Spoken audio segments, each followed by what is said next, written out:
नमस्कार दोस्तों, एक नई लर्निंग के साथ हाजिर हूँ और आज की लर्निंग में हम दो ऐसी कंपनी को कंपेयर करेंगे दो जो दोनों अपने एक ही सेक्टर में अपनी बड़ी कामकाज करती दिखने को मिलती है। कंपनी है रेटिंग एजेंसी से जुड़ा हुआ और एक का नाम तो हम सबने सुना होगा, उसका नाम तो मूडीज से जुड़ा हुआ है।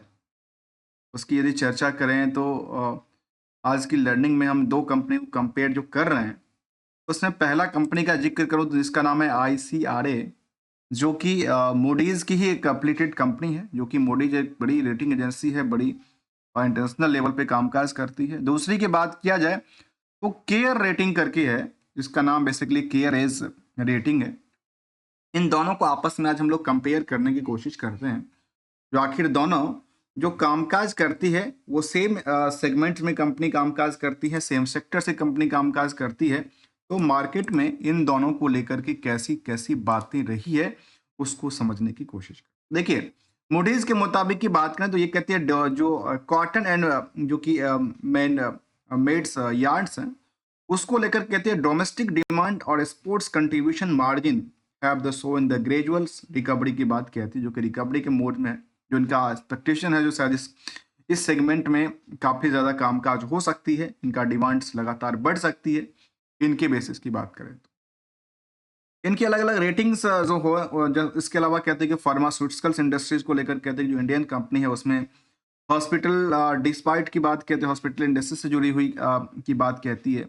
इसके अलावा इनके पास रिसर्च सर्विसेज जो प्रोवाइड करती है, जो कि अलग अलग कंपनी कंपनी को चाहिए होता है रिसर्च, जिसमें रिसर्च में कंपनी जो कामकाज करती है उसमें है banking and financial service provide करती है, क्लाइमेट सीरीज की बात कहती है, कॉरपोरेट एंड कह सकते हैं कि आउटलुक को लेकर बिजनेस में कैसा रहेगा कैसा है, उसकी रेटिंग करती है। तो इसको बेसिकली रेटिंग एजेंसी के तौर पे इसको रखा गया है, माना गया है। दो इंडिया में तीन रेटिंग एजेंसी को रखा गया, जो कि तीन लिस्टेड कंपनी है, बाकी कुछ कंपनी ऐसी भी होगी शायद जो लिस्टेड ना भी हो। इसके अलावा यदि अब केयर रेटिंग की बात करें तो केयर रेटिंग भी कहती है कि इनके पास जो है जो काम है वो है ये जॉइंट वेंचर में इनका कामकाज चलती है, जहाँ पे कहते हैं कि ये जेवी Gokal and company private limited के साथ इन्होंने 2025 में एक किया था। इसके अलावा कुछ और भी इनके पास अपडेट निकल के आती है। कैपेसिटीज को लेकर कहते हैं इनका भी जो कारोबार है रेटिंग को लेकर के, उनका भी रेटिंग में कारोबार रेटिंग एजेंसी से जुड़ा हुआ, जहाँ पे कंपनी यहाँ पे कुछ डेटाबेस आती है, यहाँ पे कॉर्पोरेट सेक्टर हो, फाइनेंशियल सेक्टर हो, स्ट्रक्चर फाइनेंस की बात किया जाए, इंफ्रास्ट्रक्चर सेक्टर की बात किया जाए, अदर रेटिंग प्रोसेसर भी कंपनी का कामकाज करती है। इसके अलावा इकोनॉमिक्स अपडेट को लेकर भी अपनी अपनी जर्नी को लेकर कहती है कि इस सेगमेंट में ऐसा होगा, इस सेगमेंट में ऐसा होगा। तो आज की हम लर्निंग जो कर रहे हैं ना, वो इनको कंपेयर करने के लिए कर रहे हैं, जो आखिर दोनों कंपनी में अभी तक के मुताबिक कौन सा कितना बेटर परफॉर्मेंस किया है और किसका कैसा रहा है। देखिए, आईसीआरए के मुताबिक की बात करें, जो कि मूडीज की ही एफिलिएटेड कंपनी है, इसके मुकाबले आप कंपेयर करते देखते हैं तो देखिए इस कंपनी का प्राइस टू बुक वैल्यू जो है करीब 614% के आसपास बढ़ चुकी है। इंटरेस्ट वैल्यू भी करीब 2400 से ज्यादा की प्राइस की बात करें, जबकि करंट प्राइस भी करीब 6000 से ज्यादा की आंकड़ा देती है। हायर टू हायर 7700 तक टच किया था, लोअर साइड 5000 के आसपास आकर के बॉटम फिक्स किया था। यदि इनके मार्केट कैप देखा है तो 5800 करोड़ के आसपास है, और इसमें जो प्रमोटर का कंट्रोल है, जिसमें मूडीज के ग्रुप की बात किया जाए, करीब 51% से ज्यादा की होल्डिंग इनके पास है। रेस्ट होल्डिंग आम पब्लिक के लिए रखा है। अर्निंग पर शेयर 157 रुपए कमाती है ये कंपनी, जिसका नाम है आईसीआरए। दूसरी तरफ यदि हम केयर रेटिंग की बात करें तो ये अर्निंग पर शेयर कितना करती है, 38 रुपए कमाती है। अब देखिए दोनों में बहुत बड़ी गैप हो गई। भले नंबर ऑफ शेयर को छोड़ देते हैं, नंबर ऑफ शेयर को इसलिए छोड़ देते हैं क्योंकि वो एक मायने नहीं रखता। कई बार कुछ कंपनियां के अपने नंबर शेयर कम होता है मार्केट में, कई बार ज्यादा होता है। यहाँ पे जैसे आईसीआर के मुताबिक देखा तो नंबर ऑफ शेयर मार्केट में कम है, लेकिन आखिर पर शेयर कितनी कमाई करती है, 157 करती है, जबकि केयर रेटिंग केवल 38 रुपए की कमाई करती है। Number of share care rating को काफी ज्यादा बढ़ कहती है, 2 करोड़ 3 करोड़ के आसपास के आंकड़ा को बताती है। ईपीएस के मुताबिक यदि स्टॉक पी को देखते हैं तो आईसीआरए जो कि मूडीज की कंपनीज हैं उसमें 40x के मुताबिक वीर है, जबकि यदि हम दूसरी केयर रेटिंग की बात करें तो उनमें भी नियर अबाउट कहते हैं कि 35x के मुताबिक भी है। तभी क्या है, आज के डेट में सस्ता कौन दिख रहा है? आज के डेट में सस्ता दिख रहा है केयर रेटिंग की बात किया। दूसरी पहलू कहता है जो आरओई आरओसी है 15 से लेकर 21% करती है, तो यहां भी करीब आरओसी करीब 14 से लेकर के 20% तक रिटर्न क्रिएट करती है। इनकी बुक वैल्यू पर शेयर था केयर रेटिंग का 252 रुपए के आसपास, क्योंकि उनका बुक वैल्यू, क्योंकि नंबर ऑफ शेयर कम था तो बुक वैल्यू उसका शेयर के मुताबिक 2000 के आसपास की बुक वैल्यू की बात, सॉरी 1000 के आसपास की बुक वैल्यू की बातें कहती है। यहाँ पे अभी जो मार्केट में रश है वो काफी ज्यादा हो चुकी है। इसके कंपैरिजन कहाँ पे, इसका केयर रेटिंग का जो स्टॉक प्राइस है वो बुक वैल्यू से करीब 540% बढ़ा है। एक चीज को और ध्यान देने वाली बात है, जो कंपेयर इंटरेंसिक वैल्यू से भी करते हैं तो यहाँ पे परसेंटेज वाइज में क्या हो रही है, एक नंबर का अलग बस दर्ज करती है, लेकिन आप इनको देखेंगे तो उनका नंबर ऑफ शेयर मूडीज का पास कम है, इस और के रेटिंग के पास थोड़ा सा ज्यादा है। चलिए आंकड़ा को समझना देखना पड़ेगा। तब भी इनका अर्निंग पार्ट काफी ज्यादा है, इसलिए मार्केट की इसकी प्राइस स्टॉक प्राइस ज्यादा बढ़ी है। इन दोनों को बुक वैल्यू से कंपेयर करने के बाद लगता है कि आज भी केयर रेटिंग का जो प्राइस है वो सस्ता मिलता नजर आता है।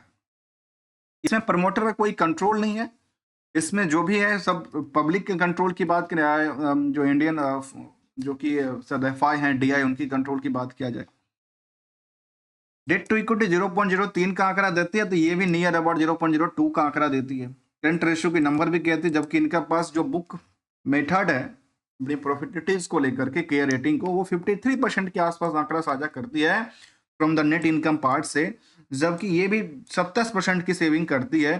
तो इसमें भी देखा गया करीब 40% के आसपास का एक्सपेक्ट बातें कहती है। दोनों में जो अर्निंग परसेंटेज हैं लास्ट 12 महीने के डेटाबेस के मुताबिक वो नियर अबाउट द सेम कहते हैं कि एक 27% अर्निंग करती है जिसका नाम है आईसीआरए, और दूसरा केयर रेटिंग के बाद में तो करीब 28% की अर्निंग करती है all over business. Stock price को यदि कंपेयर करके देखते हैं तो नियर अबाउट कह सकते हैं कि इसका मार्केट कैप 4000 करोड़ का था, उसका तो ज्यादा था। लेकिन यदि हम इनको देखें इन नंबर ऑफ को, तो मार्केट में कौन कितना उछल कूद कर चुका है डिविडेंड की पार्ट के मुताबिक या बाकी कुछ पार्ट को लेकर के, तो देखिए इसके मुताबिक देखा है तभी ये हायर साइड में देखने को मिलता है, जबकि ये भी नियर अबाउट तभी अप ट्रेंड ही दर्ज करती दिख रही है। लेकिन दोनों की जो परसेंटेज है वो थोड़ा सा गैप क्रिएट हो सकती है। इसको लेकर के जब हमने इनकी दोनों के परसेंटेज वाइज समझने की कोशिश किया तो हमारे सामने कुछ डेटाबेस भी सामने आती है, उसको जब समझने की कोशिश करते हैं और ये देखा गया कि इनका आईसीआरए के मुताबिक की बात करें तो इनका जो ट्रैक रिकॉर्ड रहा पीरियड ऑन पीरियड बेसिस पे, वो लास्ट 12 महीने में करीब 480 करोड़ की टर्नओवर में 152 करोड़ की टर्नओवर को प्रॉफिट भी बुकिंग करती है, जिसकी वजह से हमने देखा कि लास्ट 12 महीने में कितना करीब 28% की नेट इनकम मार्जिन क्रिएट कर रही थी, जिसमें कंपनी के पास अदर सोर्स ऑफ इनकम भी रहा था, इंटरेस्ट की बर्डन भी रही थी, लेकिन जो एक ही एडजस्टेबल रही थी। सेम हमने उसका भी देखा जिसका नाम था केयर रेटिंग की बात की, तो केयर रेटिंग हमने देखा 27% की नेट इनकम मार्जिन क्रिएट कर पाती है, और इसमें भी ट्रेंडिंग कैसा रहा कि इनका भी टर्नओवर लगातार बढ़ती जाती है और बढ़ता ही जा रहा है पीरियड ऑन पीरियड बेसिस को लेकर। ऑपरेटिंग प्रॉफिट में थोड़ा बहुत अप डाउन दर्ज करती दिखी है। पीरियड ऑन पीरियड बेसिस पे जब हम आईसीआरए को मूडीज वाली कंपनी को देखें, मूडीज की एफिलिएटेड कंपनी को, तो ट्रेंड जो है कि वो कहता है कि इनका ट्रेंड जो है सेल्स से लेकर के प्रॉफिटेबिलिटी तक में सेल्स बेटर था, प्रॉफिटेटिव अप डाउन का सिचुएशन देखने को मिला, स्टॉक प्राइस नियर अबाउट था अप डाउन के सिचुएशन में एक करीब 9% तक जंप करती है, रिटर्न इक्विटी इनको सपोर्ट देने की काबिल है। जबकि केयर रेटिंग की बात किया जाए तो केयर रेटिंग का जो परसेंटेज ऑफ ग्रो है सेल्स से लेकर के प्रॉफिट से लेकर के स्टॉक प्राइस सीजीआर और रिटर्न इक्विटी, ये चारों अपने एक ही दिशा में चलती जा रही है, लेकिन मूडीज के एफिलिएटेड कंपनीज को आईसीआरए को इस तरह के संकेत नहीं देखने को मिला। और आखिर में आज भी आज के मुताबिक ये इनका परसेंटेज परफॉर्मेंस है वो बेटर कहती है, मार्केट में भीड़ कम कहता है इस कंपनी को लेकर के। जबकि यदि कुछ और पहलू को देखें जिसमें निकल के आती है जो इन्वेस्टर का रिएक्शंस को लेकर के, क्योंकि दोनों का परसेंटेज वाइज हमने देखा, एक का 27% देखता 28%, इनका यदि 28% का आंकड़ा साझा करती है नेट इनकम मार्जिन में, करीब 27% की आईसीआरए का, आईसीआरए के 27% के मार्केट में रिस्क फैक्टर कितना कहती है इसको? केवल 43 डे के लिए कहती है, जबकि दूसरे में 40, जबकि केयर रेटिंग में 25 डे के रिस्क फैक्टर की बातें कहती है। और एक पहलू कहता है कि निवेशकों का इंटरेस्ट से पहले यदि हम बैलेंस शीट को देखें हैं तो मूडीज एफिलिएटेड कंपनीज का बैलेंस शीट में करीब 15 करोड़ का कर्ज था, और सारे के सारे फंड यूटिलाइज कहाँ के? सारे के सारे फंड इन्होंने इन्वेस्टमेंट में यूटिलाइज करके रखा है। सेम डायरेक्शन देखा जाए तो केयर रेटिंग के अंदर बैलेंस शीट को देखें तो केयर रेटिंग में कंपनी इन्वेस्टमेंट के बजाय सबसे ज्यादा इनके पास क्या दर्ज करती है? इनकी खुद की फिक्स एसेट्स दर्ज करती दिखी है, जिसमें कि शायद हो सकता है लैंड हो, बिल्डिंग हो, इनकी यही सब डेटाबेस की सामने करते हैं। दोनों में कुछ कुछ अंतर ये डेटाबेस कहते हैं कि इनका जो केयर रेटिंग है वो अपने फंड को फिक्स एसेट्स के अंदर डाइवर्ट करके रखा है, लेकिन यदि आईसीआरए की बात करें तो आईसीआरए का ज्यादातर फंड कहां पे यूटिलाइज है? इन्वेस्टमेंट के अंदर यूटिलाइज करके रखा है। निवेशकों का इंटरेस्ट जाना जाए तो वो समझ में आता है कि यहाँ पे जो मूडीज की कंपनीज है उसमें ज्यादातर होल्डिंग किसका होल्डिंग था? मूडीज इन्वेस्टमेंट कॉर्पोरेशन का 51% की 31% के आसपास की होल्डिंग है। रेस्ट जो है वो आम पब्लिक के पास आते हैं तो 14% की होल्डिंग होती है। करीब 19 से 20 हजार निवेशकों का इंटरेस्ट जुड़ा हुआ है इस कंपनी से। दूसरी तरफ केयर रेटिंग की बात किया जाए तो केयर रेटिंग के जो निवेशक हैं उसमें एफआईडीआई और पब्लिक हैं, इसमें कोई कोई प्रमोटर हैंड नहीं है। यहाँ पे सबसे ज्यादा देखा तो आमतौर पे देखा जाए एफआई और डीआई की दोनों की साझेदारी नियर अबाउट बराबर के आसपास की बातें कहती है, 24% और 25% के आसपास। रेस्ट जो 50% की होल्डिंग है वो आम पब्लिक के लिए है। उसमें भी क्रिसिल्स की ही कंपनी शायद ऐसा बात कहती है कि क्रिशिल्स की ही कंपनी है ये भी, क्योंकि एक और कंपनी है क्रिशिल्स। तो क्रिशिल की इसमें इस कंपनी में होल्डिंग देखा जाए तो करीब करीब 8% से ज्यादा की बातें कहती है, जो कि खुद भी एक क्रेडिट रेटिंग एजेंसी है। इसके अलावा टाटा स्टील की इनमें होल्डिंग दर्ज करती दिखी है। तो ये दो तीन कुछ नाम सामने आती है इनके पास, इनमें होल्डिंग दर्ज करती दिखी है। और इसके निवेशकों के तादाद में देखा जाए तो मूडीज के कंपैरिजन जो केयर रेटिंग है उसमें करीब वहाँ पे 19-20 हजार निवेशकों का इंटरेस्ट था, तो वहाँ पे करीब करीब 50 से 55 हजार निवेशकों का इंटरेस्ट जाहिर करता है। केयर रेटिंग के मुताबिक हम बात करें तो रिटर्न की एक्सपेक्टेशन ज्यादा कहती है। रिस्क भी इनके पास दो तीन रिस्क फैक्टर की बातें कहती है, जिसमें कि अदर सोर्स ऑफ इनकम की बातें कहती है, इक्विटी रिटर्न को थोड़ा सा पुअर की बातें कहती है, लो रिटर्न को पुअर सेल्स को लेकर कहती है। साथ में यदि मोडीज की हम कंक्लूजन को देखें तो मोडीज में भी सेम डायरेक्शन कहती है कि इसमें दो फैक्टर तो उनको रिस्क रिटर्न की तरफ ले जाती है, तो तीन फैक्टर इनको रिस्क को दर्ज करती है कि इनके पास भी जो डेटर्स डे है वो लगातार क्या हो रही है? बढ़ती जा रही है। डेटर्स डे को लेकर के जो इंप्रूवमेंट करना चाहिए उसकी बजाय यहाँ पे इंक्रीजमेंट देखने को मिला। ये इनके लिए रिस्क फैक्टर की बात है। अदर सोर्स ऑफ इनकम में देखा गया कि यदि मूडीज 78 करोड़ की turnover other source of income create करती है तो केयर रेटिंग के पास भी जो है करीब 43 से 47 करोड़ के आसपास है। मतलब अदर सोर्स ऑफ इनकम के कंपैरिजन में मूडीज केयर रेटिंग से ज्यादा इनकम जनरेट कर रही है, क्योंकि उनके पास क्या है, उन्होंने सारे के सारे फंड को इन्वेस्टमेंट में कन्वर्ट करके रखा और केयर रेटिंग ने अपने फंड को फिक्स एसेट्स के अंदर कन्वर्ट करके रखा। यही दोनों के डिफरेंसेस है। इसके अलावा कहती है जो मूडीज अपने निवेशकों को डिविडेंड के रिकॉर्ड देती है करीब 60% तक की आसपास का, लेकिन क्रेडिट रेटिंग के बात करें तो इनके पास जो परसेंटेज था डिविडेंड का वो थोड़ा सा नॉमिनल सा रेट रहा है, जो कि लास्ट कुछ सालों में करीब 0.78% के आसपास ही डेटाबेस शामिल करता है। इन दोनों कंपनियों को हमने समझने की कोशिश किया। क्लाइंट बेस भी देखा जा सकता है, मार्केट में किसके पास कितना क्लाइंट है वो एक बड़ा मायने रखता है, क्योंकि क्लाइंट बेस से तो रेवेन्यू जनरेट होता है। तो ये जानना जरूरी पड़ जाता है कि किसके पास कितना क्लाइंट है। यदि इसका डेटाबेस उन्होंने शामिल किया होगा तो शायद मिल सकता है। ऐसा तो फिलहाल यहाँ पे देख नहीं पा रहे जो कहाँ पे इनके पास कितनी क्लाइंट की बात कहती है।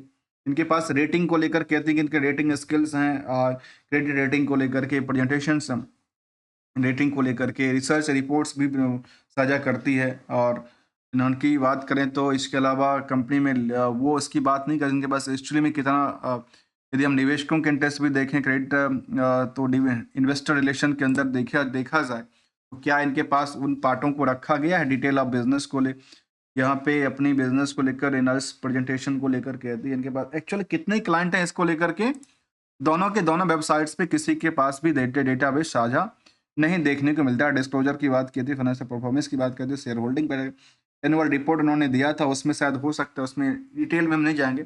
इनके पास यदि वेबसाइट्स की डेटाबेस के मुताबिक करें तो ये कहती है जब कॉर्पोरेट इंडियाज के अंदर 200 कितना करोड़ की 204 लाख करोड़ डेट्स रेटेड की इन्होंने किया हुआ है, ऐसा डेटाबेस शामिल करता है। तो हमने इन दोनों को एक नज़र समझने की कोशिश किया, तो आखिर दोनों की परफॉर्मेंस लेवल कैसा रहा मार्केट। देखा जाए तो एक साल के दौरान में आईसीआरए और केयर रेटिंग के अंदर जो सबसे बेटर रिटर्न क्रिएट कर रही है उसका नाम क्रेडिट रेटिंग था, क्योंकि हमने पहले कहा कि क्रेडिट रेटिंग के अंदर आज भी पूरा के पूरा मार्केट खाली है। उनकी जो बुक्स वैल्यू की कंपैरिजन मार्केट करंट मार्केट है या फिर जो प्राइसिंग है उसको लेकर के अर्निंग पर शेयर को लेकर के उसमें उस हिसाब से अर्निंग के सोर्स क्रिएट कर पाती है। कुछ पहलू के और देखा जाए तो पिछले 5 सालों के डेटाबेस के मुताबिक कंपेयर करेंगे तो आज भी केयर रेटिंग का जो परफॉर्मेंस है वो ज्यादा है फ्रॉम द आईसीआरए के बेसिस पे, और आज भी यहाँ पे पोटेंशियल क्रिएट करती है। दोनों अपने अपने दिशा में सेम ही दिशा में चलती है, बट परसेंटेज थोड़ा सा अंतर कहती है क्योंकि दोनों का बिजनेस मॉडल सेम है, दोनों को कस्टमर बेस पे थोड़ा सा डिक्रीजन और इंक्रीज की बात लगती नजर आती है। दोस्तों मिलेंगे कुछ नई स्टडी के साथ, हमारे साइड से कोई भी ट्रेडिंग और एडवाइजरी की बात बिल्कुल शामिल नहीं है, only as a learning point of view से लेके आते हैं, समझने की कोशिश करते हैं। और यदि आपको अच्छा लगा हो और the better learning understanding and awareness part को लेकर के चैनल को ज्वाइन और सपोर्ट भी कर सकते हैं। मिलेंगे कुछ नई स्टडी के साथ, तब तक के लिए थैंक्स फॉर द ज्वाइनिंग दोस्तों।